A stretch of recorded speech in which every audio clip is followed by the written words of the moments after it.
Aww. Okay, fine, I'll give the show a watch. But that won't hold me back. 3 days later. Wow, this is a good show.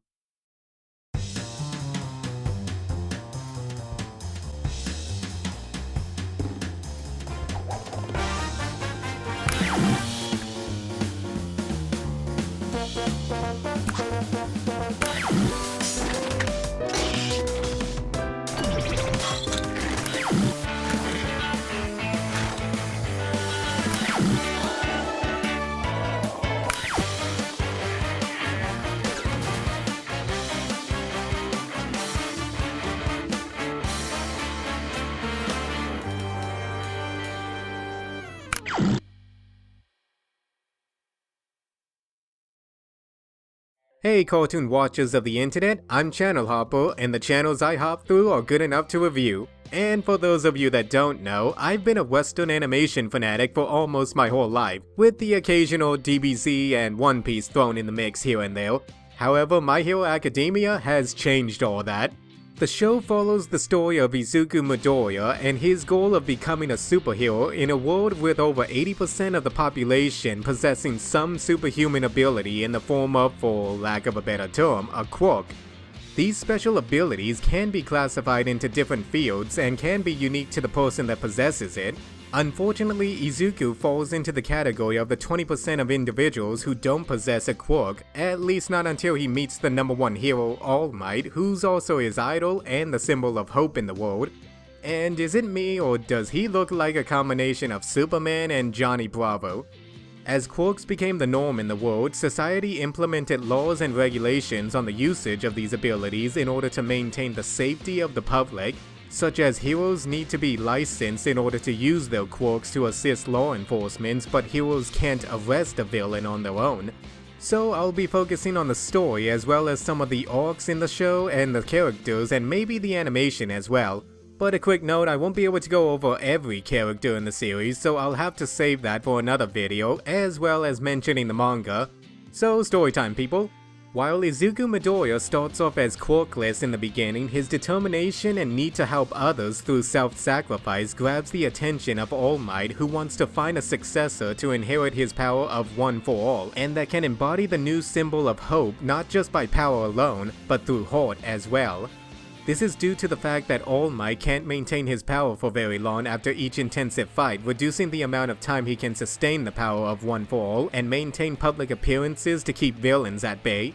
The main antagonist of the series is the rival of One for All, known simply as All for One. His quirk allows him to steal other quirks and make them his own or transfer them to someone else.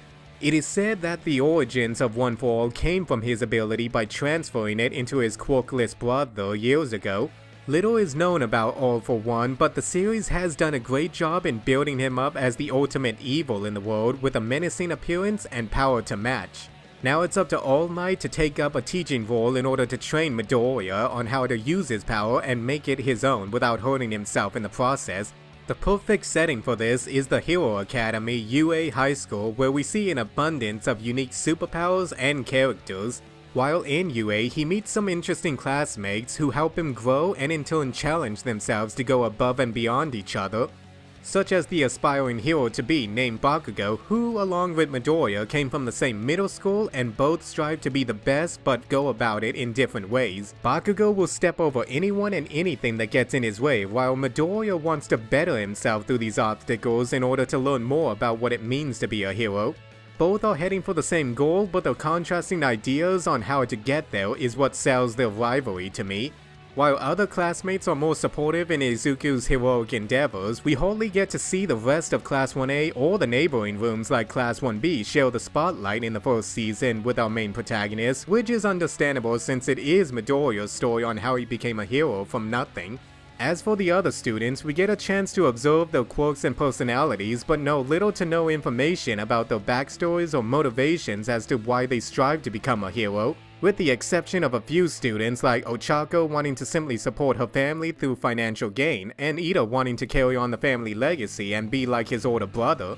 So with a wide cast of characters like this, it's easy for some to get lost in the background, which is sad because it's hinted in the series that after the USJ attack by an organization known as the League of Villains, the school might have a traitor amongst them, and without getting to know more about these characters, the impact on the identity of the spy might not be well received and come off as anticlimactic.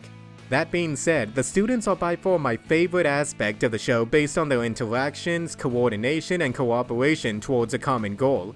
Every character has a unique design from their appearance and costumes as well as executing their unique quirk. If I had to pick a favorite, it would have to be a tie between Fumikage with his dark shadow quirk as well as his stoic and laid-back attitude, or Tsuyu's unique frog appearance and straightforward approach. Also, I don't care what others say, but best couple. Even though the narrative isn't set up for multiple character growth at one given moment, each one manages to stand out and give the audience something to be invested in. The first season acts as more of an introduction to the cast as well as giving them an idea of what real-life dangers they'll face up against. Season 2's Sports Festival is where everyone gets to show off what they're truly made of in a tournament that's both well-paced and heavy on the action sequences. Granted, the fight scenes don't last that long, with some acting as more comedic than others. Every contestant displays excellent usage of their quirks and also showcases where they need improvements on, because in the world of My Hero Academia, heroes are looked at as a profession with opportunities to be recruited by sponsors to gain notoriety and of course money. Their internship programs act as the catalyst for the students to get a taste of how the world is going to react to them as well as how they will fit into the world. This is also where the hero killer Stain fits in, as he believes the ideals of the Hero Society have diverged further and further from where it started, and sets out to rid the world of these false heroes, and those who wield power without conviction are destined for death.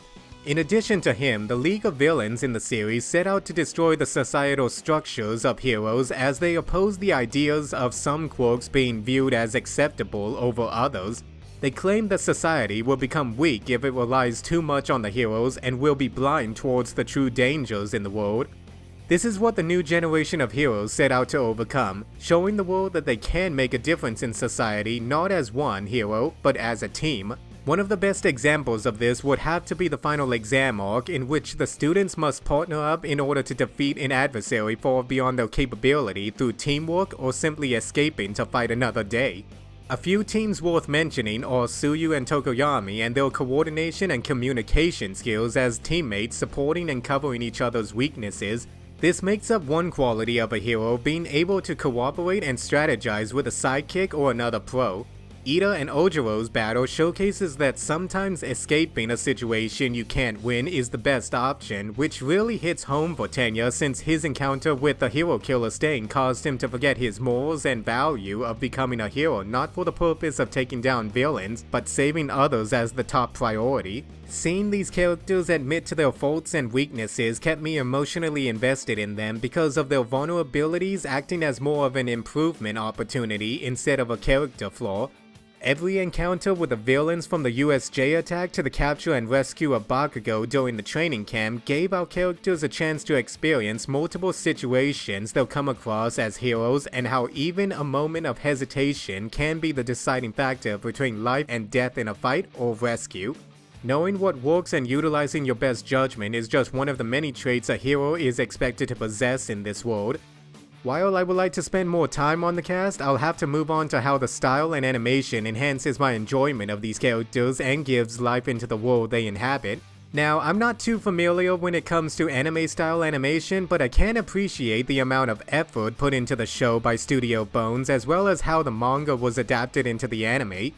The show offers a wide variety of color and designs that highlight the settings and the characters in terms of their costumes reflecting their personality to their interactions with the world around them. The animation is perfectly balanced in showcasing the intense battle between our main characters to them expressing their emotional state. Every punch and attack feels like they have weight and force behind them, and every tear and emotion expressed feels genuine and impactful. The pacing of each scene is well managed, and we get enough time to experience the intense fights without them dragging on too long, and the cheerful celebrations and emotional support feel well deserved. These moments encourages the characters to keep trying harder while also keeping them grounded in reality by giving them first-hand experience that every action has its consequences. This is something I don't think other shows could have executed any better given what little screen time each scene has when it comes to adapting the manga into a fully animated show. So overall, why is it that I and many others got so invested in this anime versus others that came before it? Well, to me, I think it has to do with the fact that I didn't expect so much power to come out of something or someone so ordinary, and seeing Izuku start out at rock bottom made his journey to the top even more compelling to watch, because knowing where he stands gives him another chance to start again, but the right way this time. To me, I never thought the day would come when I loved an anime so much that I'd actually read the manga it was based on. What I'm trying to say is My Hero Academia did something that I never thought would be possible for someone growing up on nothing but Western cartoons my whole life. It got me asking, what happens next? Now I know the show isn't perfect, as most shonen anime suffer from the typical exposition dumps and episode padding, but a lot of these complaints are superficial for the most part, so I didn't go over them. So those are my thoughts on the show, and I plan to go over more on the subject in the future, such as characters individually or in pairs. But I want to hear what you all thought about the show when you first started watching it. Who's your favorite characters and what would you like to see be expanded upon in the show? Be sure to leave a comment down below and hit that subscribe button for more content. As of now, I'm your cartoon/anime and animation fanatic channel hopper, and the next review is just a click away.